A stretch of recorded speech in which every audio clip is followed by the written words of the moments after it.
Alright, it's another day in the shop. We got the 302.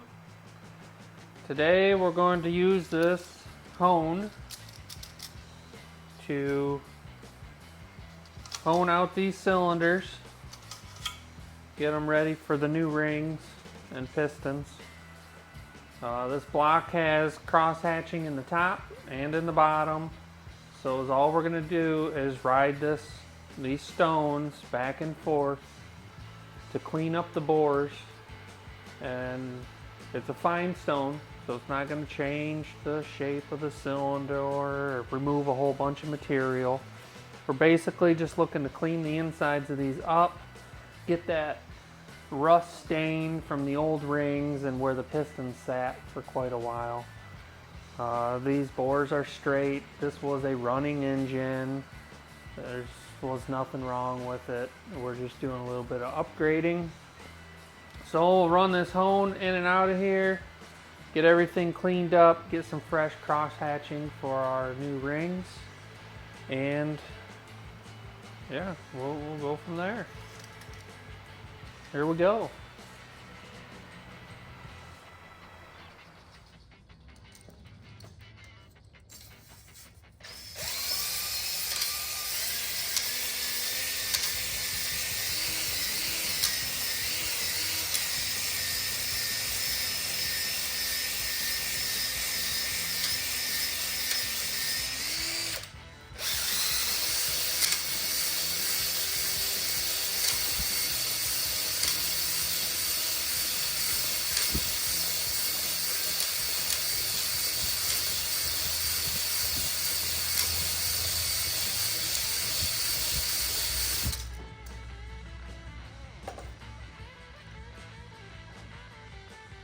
Okay.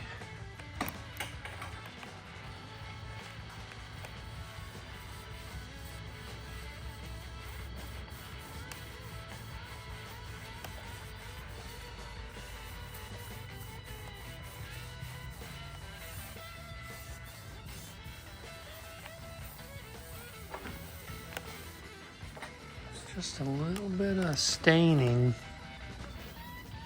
right through here. But it's definitely got the proper cross hatch. There's no lip here, which you can see. Also the stain. We'll run it just a little bit longer. See how it comes out.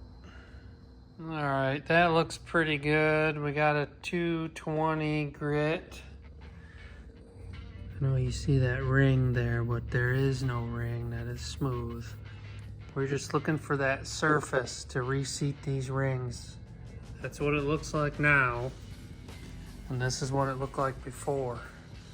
See how there's no cross hatching and it's all shiny, glazed over. Now we got this nice dull 220 finish here, which will help reseat these rings. All right, we're back. The block is freshly back from the machine shop. Nice 220 cross hatching all through the block. There we go. She's ready for final fit piston rings. See if you can see any of that cross hatching inside there. Just enough to reseat the rings. There's no lip, no nothing on here. That's just a ridge mark.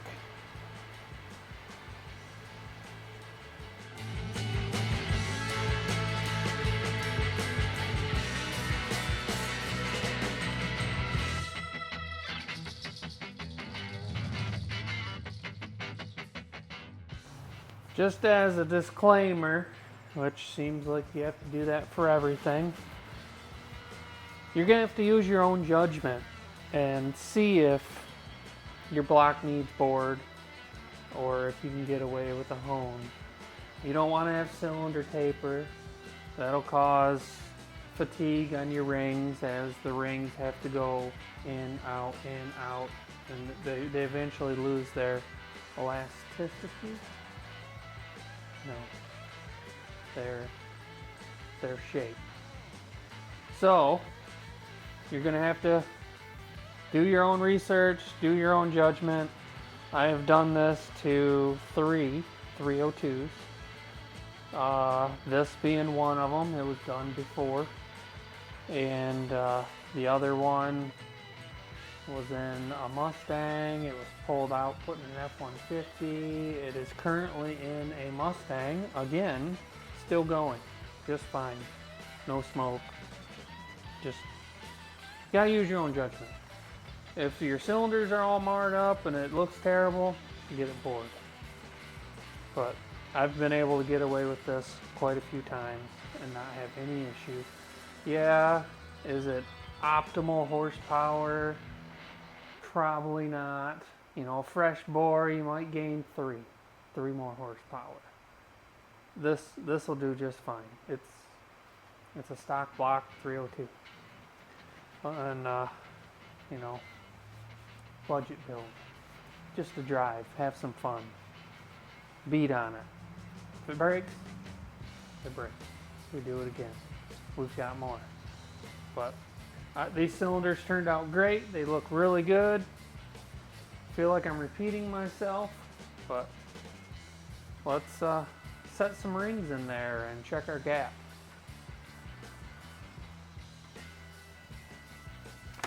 All right, here's our rings. These are made for our pistons. And we have a couple options here. Our ring gaps.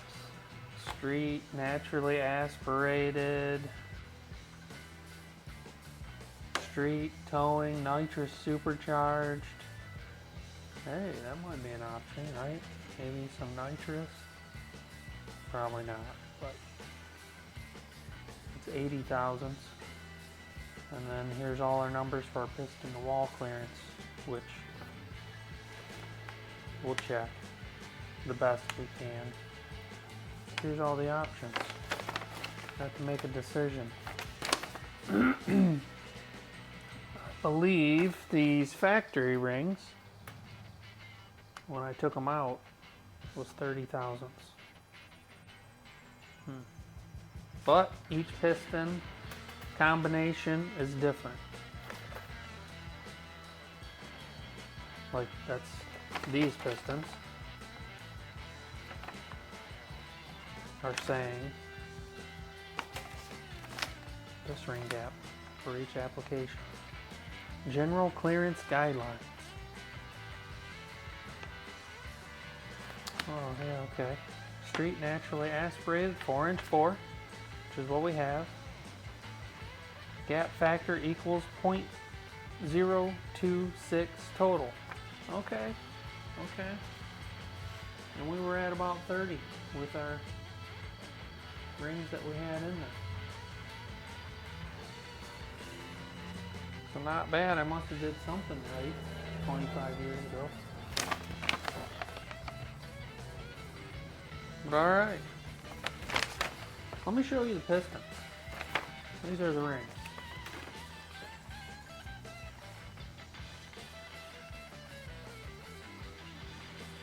No one's recommended. Look at the piston. What we got.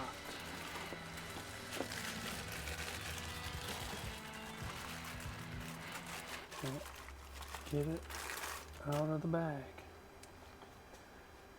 KB standards dome pistons. It says it's 2 cc dome. I think it actually showed 2.66 was the dome height. So they're the KB 116.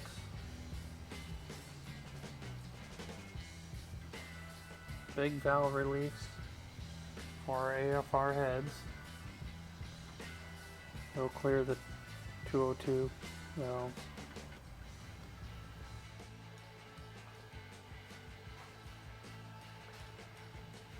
Alright, it's a new day and some things have changed. Looks a little different here. Well, we ran into a problem. I don't know if it's a problem or not, but it's something that changes our plans.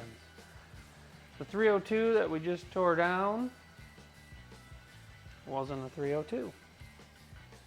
It was a 306. I always thought it was. When I assembled it way back then, I did 2 of them. Both were bored 30 over, made them 306. For some reason, these pistons threw me off. These are 30 over. So, that block's all honed, ready to go. We're gonna have to order some 30 over pistons, but to keep going forward, we are going to use this other block. You see, I already disassembled. Exact same thing I did to the last block. Took it all apart. Everything's standard. Show you. Everything's standard. I already honed it. This block's actually in better condition than the last one. We'll clean up the head surface. This is a Explorer block. So, it has the stronger connecting rods. See how there's this rib right here on the top? The old rods are just solid, and they would grind those for balancing or weighting them, taking weight away. So these here are supposed to be the strongest of factory 302 rods. So we're gonna go that route. So real quick, since we're talking about it, here's the older style rods. See, there's no big flat surface there with the ribs. It's just flat metal. So these ones, they say with the rib on the top, actually add some strength, supposedly. So we'll set these aside and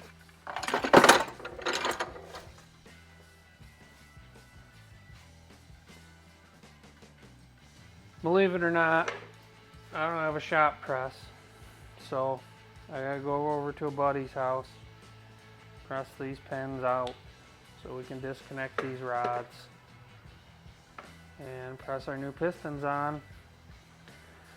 And then from there, we'll finally be able to set up the main bearings, get the crank in there, start dropping these pistons, rods in. Actually, I should stick a ring in this block right now and see what we got for a ring gap. Hold on, let's take a look at that real quick. Alright, so this is top ring. This will give us an idea how much we have to file out of this.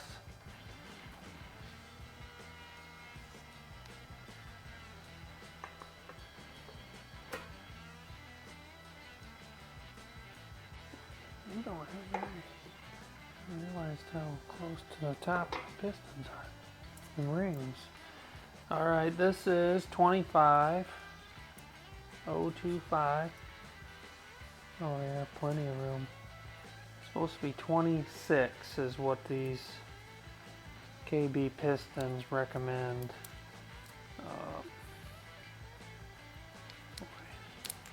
Time for some new feeler gauges. So, you'll see this.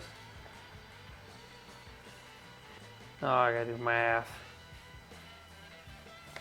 Yeah. So, standard bore times 0065 gives you a 0.26 gap total, and that's what they're recommending for just normal street naturally aspirated. And then you actually open it up if you're going to do street towing or nitrous. So let's do that math real quick. So if we go with towing and nitrous or supercharged, we have to go 4-inch bore times 0.0080, which gives us a gap factor of 0.32. 26 is for street. Okay, so nitrous and all that good stuff. Towing would be 32. What did I say we're at right now? 25, 28. So we're directly between just factory, naturally aspirated, and nitrous. But, I think this thing's gonna have plenty of power. Car doesn't weigh anything. I don't want to blow up the T5. So let's check.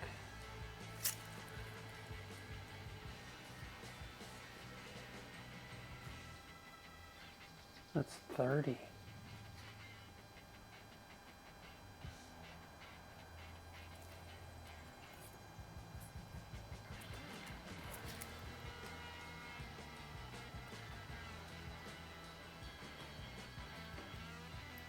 So 33 does not fit. Our ring gap's 30. So we're sitting at 30. If we want to spray nitrous heavily, it would be 32. And naturally aspirated, not doing anything, would be 26. We're gonna leave it. That's good. 30. Top ring. So we won't have to do anything with that one.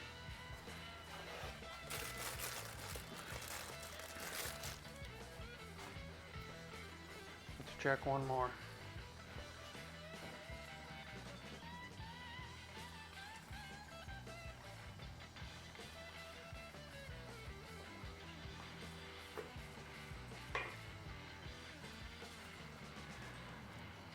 Oh.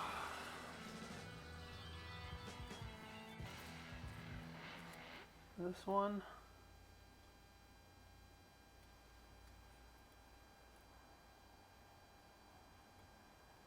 Okay. See, that one's tighter. So we're gonna have to file.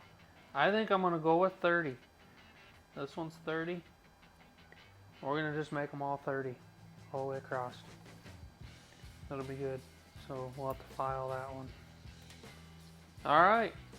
I'll bring you back for that.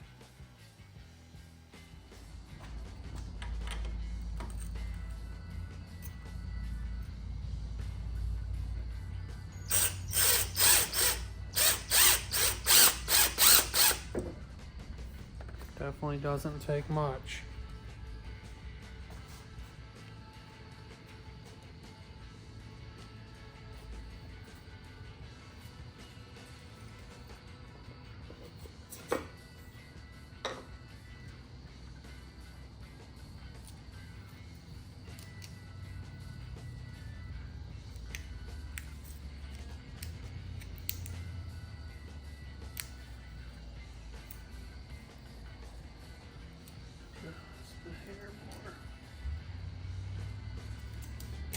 Almost 30.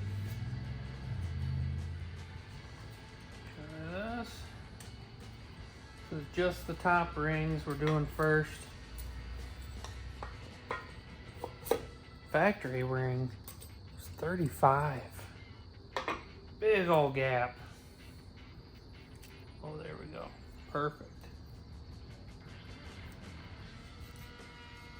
Perfect. Yep. We'll just keep on moving on.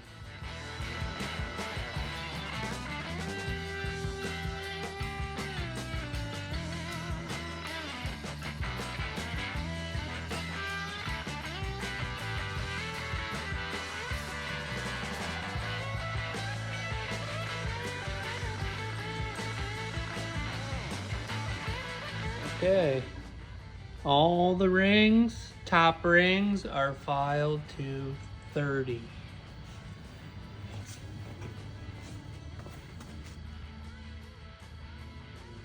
Yeah, you probably can't really see them, but right there, right there, right there, all to 30.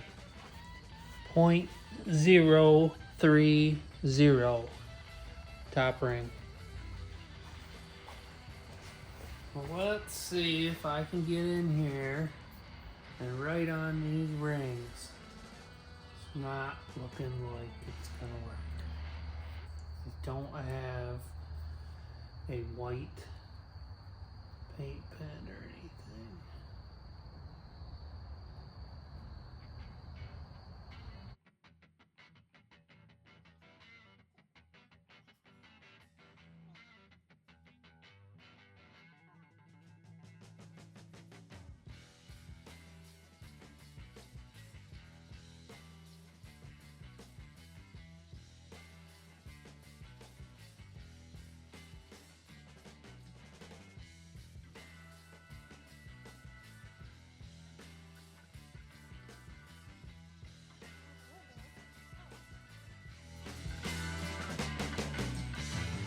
All right, I changed my mind.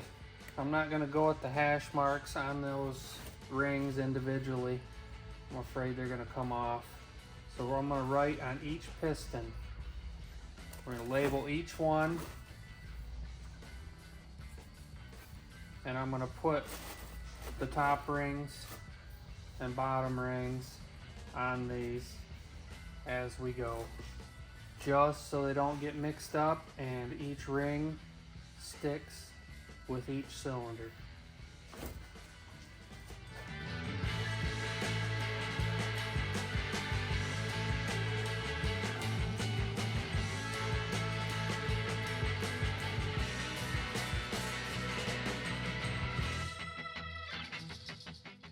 I just think that's a better way to go. That way there's no question on how they go and they don't get mixed up or anything like that. We'll leave them with the pistons. So let's do the second ring. All right. Second ring pack. Let's see where these are starting out at. So the rule of thumb is always your second ring. Ooh, second ring says top. The top rings don't have any indication. See that right there? It says top. The other rings didn't matter. So we gotta make sure these all go the correct way. So like I was saying, rule of thumb is your bottom ring wants to be 0.002 larger gap than your top ring. So I'll remove the ring from the factory piston here. We don't really care about these too much, so oh, it broke. Not worried about scratching the piston or anything. I don't believe I'm gonna do anything with them.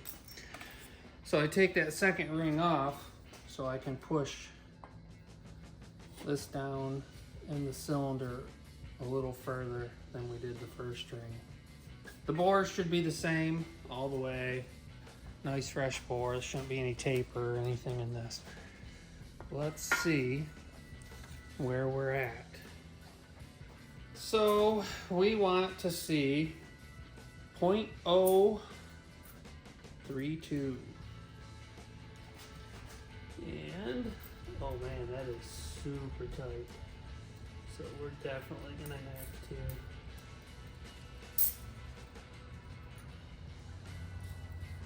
file these. Yeah, they're sitting at 0.020. Alright, so same process. File away. Each cylinder will get filed to the exact measurement that each one is. Same as the top ring. So each ring will be cylinder matched on the second ring.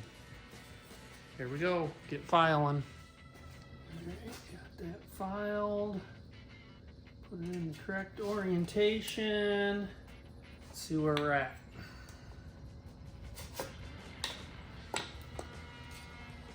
What did we gain? Oh my goodness, we nailed it. That is exactly just enough drag on there. I got lucky actually, because you got to be extremely careful because you can take too much off and then can't put it back on. So that is exactly where we want it. 0.032. Wow, I gotta be really careful filing these next ones. So if I go too far, we're screwed.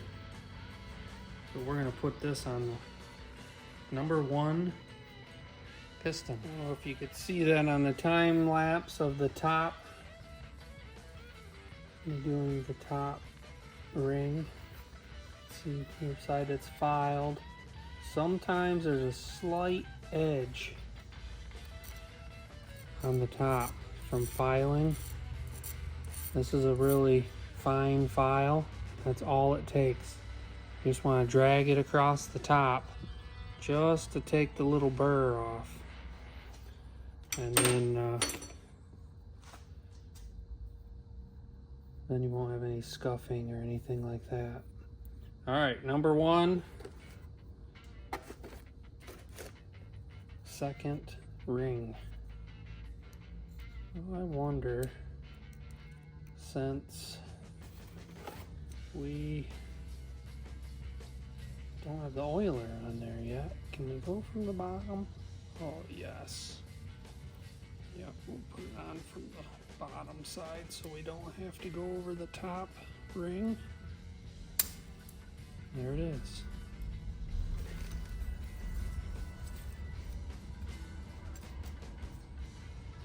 They're labeled. Top on there. Correct orientation. There we go. Last ring will be the oiler. So we'll do that after we get all of these second rings on.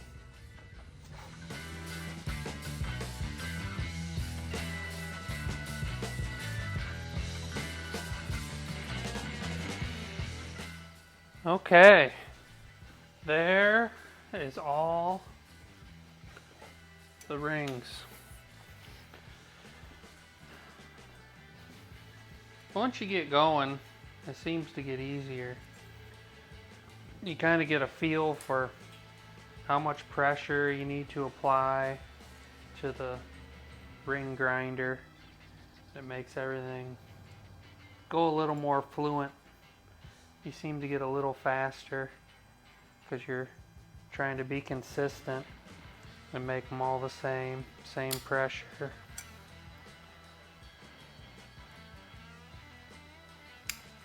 Get in a rhythm, I guess, is what I would call it. So it's best if you can do them all on the same day, same time. Makes it a little bit easier. And then the oil rings, those are pretty much standard size. You don't have to do anything with those.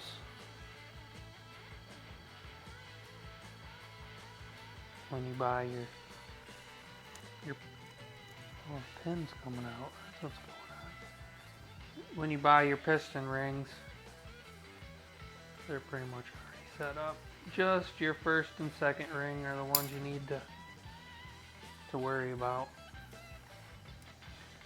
But now we have them all file fitted to each cylinder. That's the best case scenario. Which, you know, I'm not a engine builder or anything like that. You know, I'm just a guy out here in the shop that's done this a couple of times and had good success. These engines that I've done have lasted quite a long time. So I'll just continue doing it this way until I find an issue or something, and we'll change. But seems to work. And there's no magic to it or anything really, but I'm sure you can. There's all kinds of little tricks and tips and stuff to get more and more horsepower out of stuff, but we ain't trying to do that. We just want a good running engine that will last a little while. Last one here, cylinder number 8.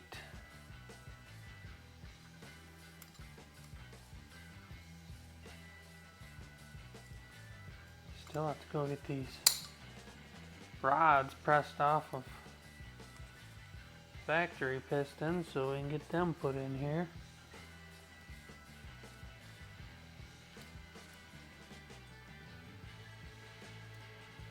There we go.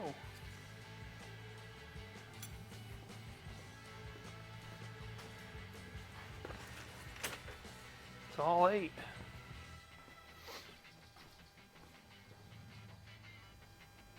Okay, let's get the oil rings on. What do we got here? Why do I have 2 packs? Oh, the rings and the, I don't know what you call them, holds the oil in there. And these are the flat rings.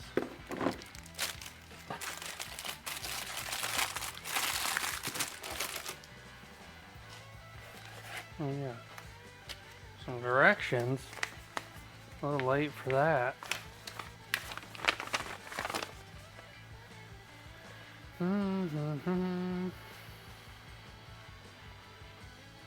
Yep.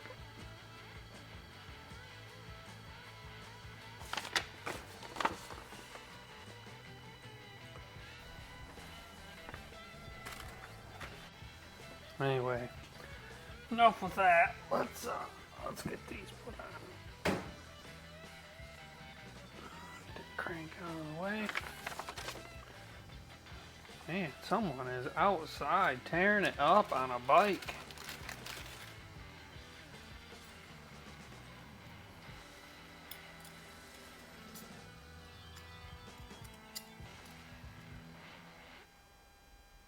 Are you in the frame? Can you see what I'm doing? Yeah, okay. So this just pops in there. No big deal, right? There we go. Then you have these. Got 2 of them. One's gonna go on top, one's gonna go on bottom to hold that in there.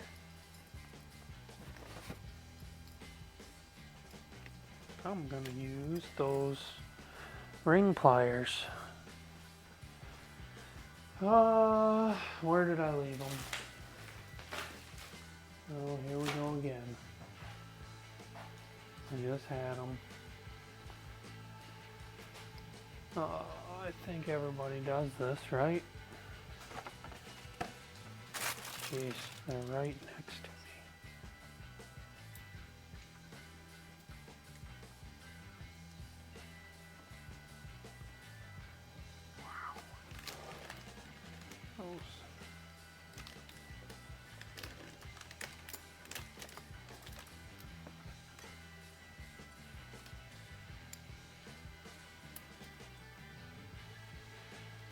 and in, and we'll just work it all the way around.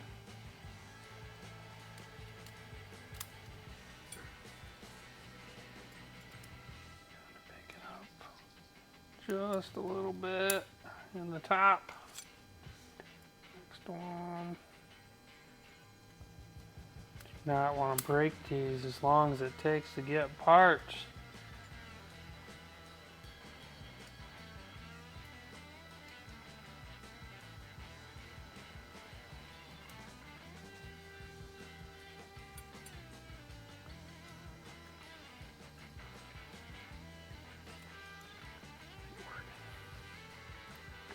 The oil when it's out just a little bit.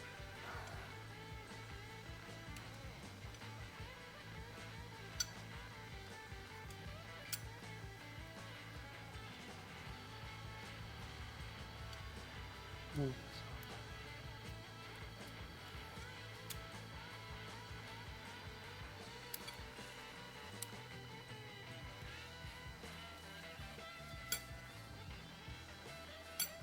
What? Got a problem. Let's get that back out of there. For some reason.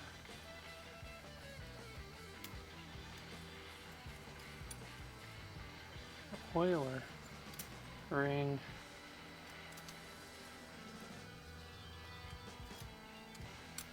Didn't go all the way in before I seated that. See, we're a little stuck right there. Okay. So it looks like we got a little bit of a burr on our piston.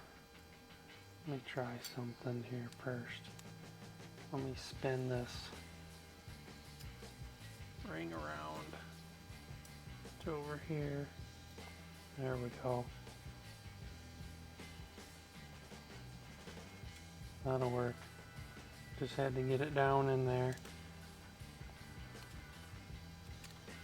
And this, feed it all the way around on the top. Just holds that, I don't know, what do you call that? Groove, oil ring in position. If you're watching this, you already know how to do this. I don't need to explain that. Or do I? You want to see? Alright. Can you see the tops of each one of these? Maybe you can't. Focus.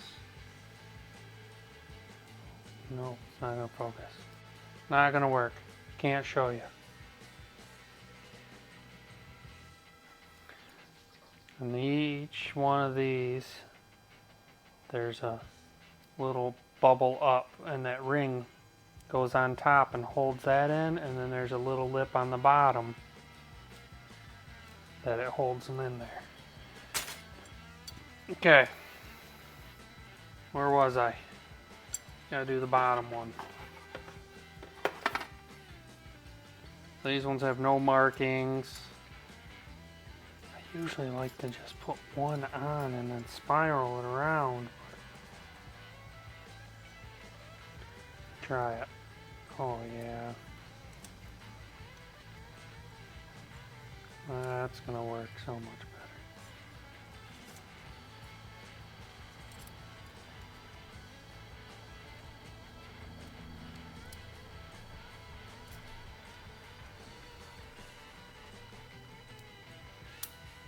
There it is.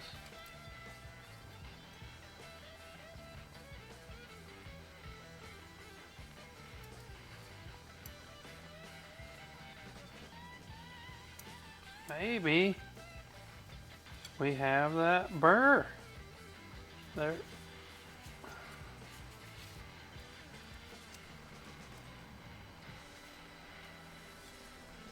Nope. Got it. Okay. That's one. Let's time lapse it. Let's get them all.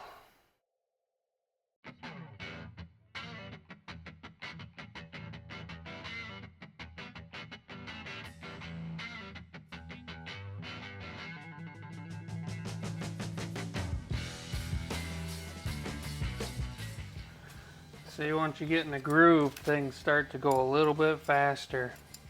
After you get the first one done, you just keep on going, and you get kind of a little process going, and it goes much faster.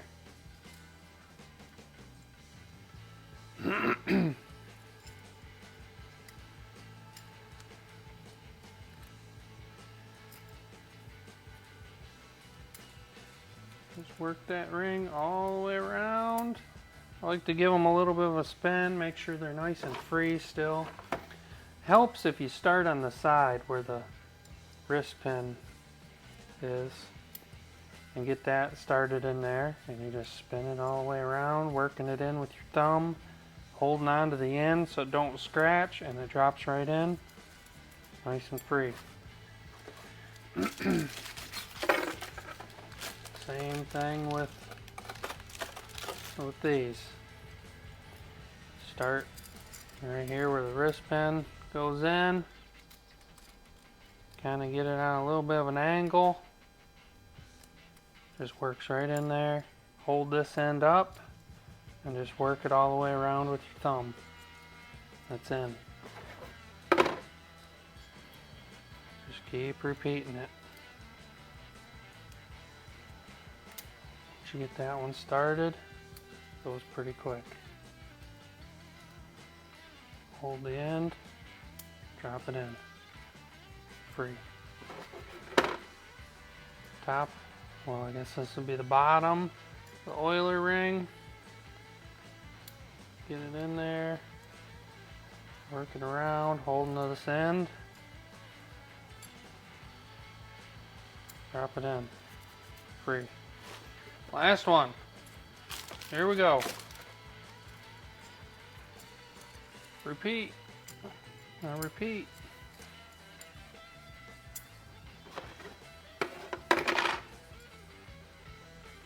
No extra parts. That's always a good sign.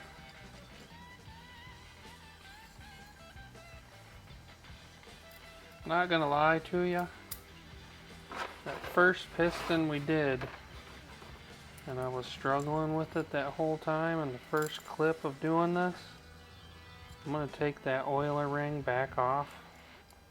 I believe there's a little pinch point where they machined the wrist pin. See how nice and easy and free that spins on there? Right? All the rings, but of course them do. Now watch this first piston, number 1. So it's stuck. This is nice and machined across here where this can move in and out real nice. And this has got a little bit of a burr right there. So I'm going to have to take this ring out and just lightly file right there, and then we'll get that to spin. Because see, right there is where the ring is. So let's take that apart. Hit that real light with a file, and see if that oil ring then spins freely. Not bad, I guess. 1 out of 8. But still would have been nice not to have any issue. Where's the end? Right there? Right there. See, it binds up on there. Even it by itself doesn't want to move all that free.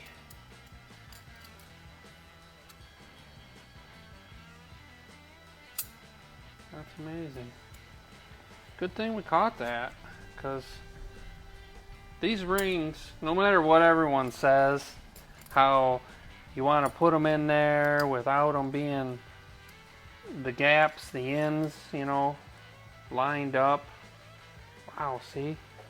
Right there. Having a hard time getting that out of there. And that's because of that little pinch. Right? Look at that. It's not wanting to come out.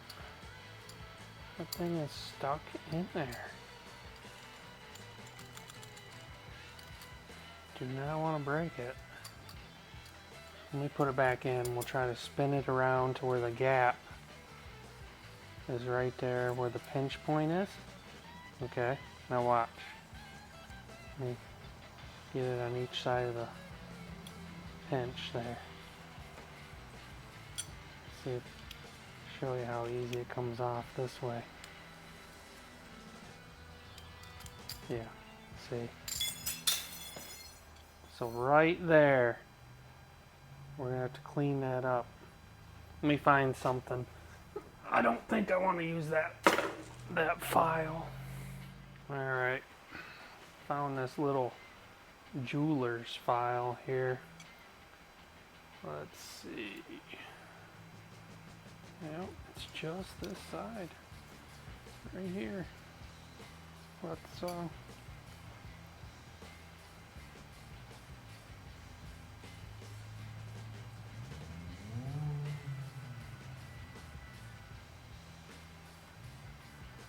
very gently file that. Man, it's kind of a little bit of a hump there. Can you see that? I don't know if you can see that with my file laying across there. I'm gonna do the same thing, just like this, but I'm not gonna be able to show you on camera. I'm gonna have to set this down, hold it nice and flat, and just lightly keep going until that little bump right there is gone. Hold on one second. Alright, that seemed to work. I had to remove a little bit of material inside there, and then I also noticed that the wrist pin was not coming out this side either. So I had to file just a little bit just to get it to clear so it goes. That's just for installing it, because once it's in there, but I don't want to have this thing sitting there and me have the rod nice and hot and be holding it and then go to push it in, it won't go in on that side. So I clearance that little bit right in there, so now the wrist pin moves freely. So let's see if that worked.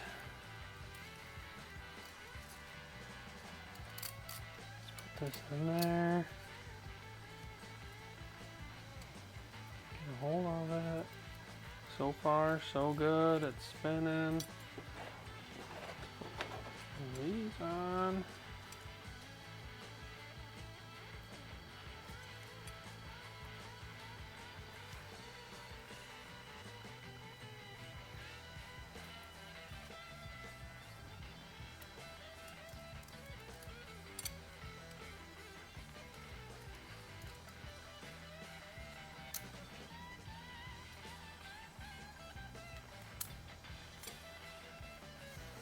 Far so good.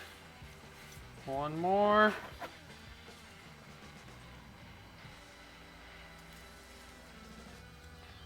See, it helps if you hold it correctly. It's a lot easier to put it on. I did both of those in the other way.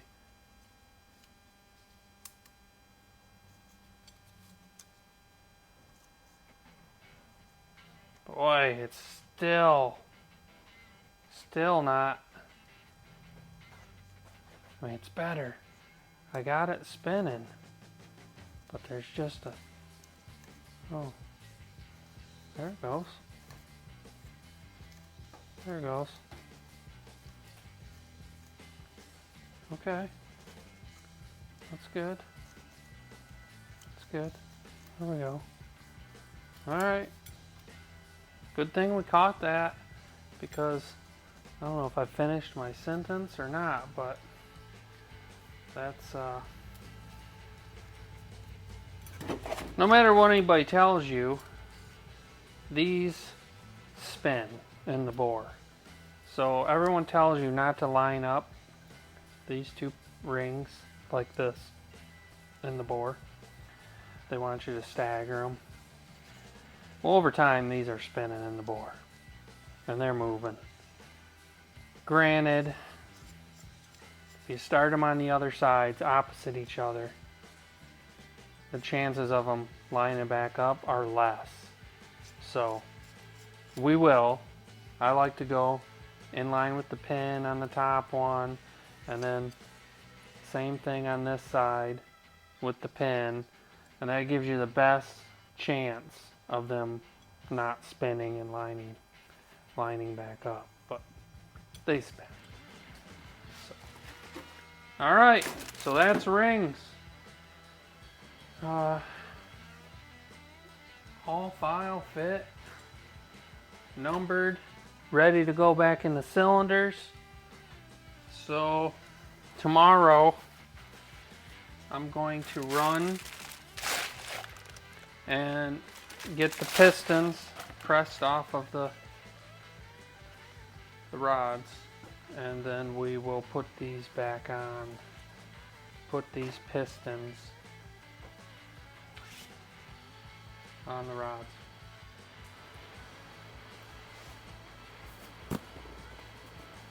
We did get all of our bearings, finally. Came from Canada.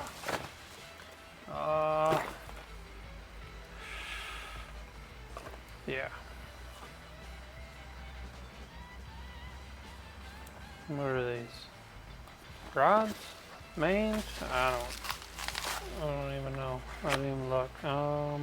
Yes, here's our main bearings. Here's the thrust on each end, and then all the mains. Yep, so we'll get those set in there. We'll get the piston rods pressed on.